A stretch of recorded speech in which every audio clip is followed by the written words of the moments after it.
కొమ్ము వాడు ఎడవలిపట్టి ఎల్లప్పుడు తోలుకొని బాల్యంతో తోలుకొని ఆ పిల్లవాడి పేరు బేటిలోరావు అని పేరు పెట్టి ఆడికొచ్చి ఏం చేశారు తినడానికి కూడా కూడలేదు కదా ఏం చేయాలని చెప్పని అప్పుడు చింత చేస్తుంటే ఒక దారింట పోయి ఒక బాటసారి నాయన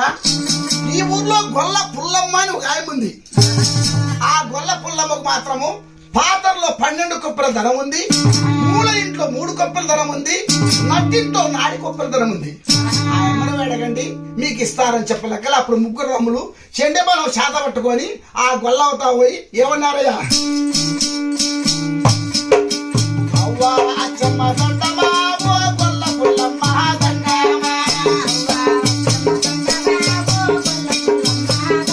మేము సిడి వచ్చి మీ ఊరికే మీరా వచ్చినాము ఓ జయమ్మ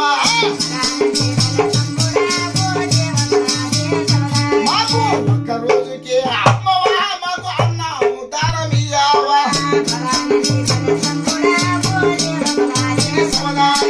అవ్వా జయమ్మ గొల్ల పుల్లమ్మ ఒక్క రోజుకు మాకు అన్నానికి ఇస్తే తల్లి నీ జీవిత కాలం నీ పేరు చెప్పుకుంటామన్నారు. చూసిందవ్వా సరే కొడక ఆరమాళ్ళు రాదంటే మనాడు ధరలు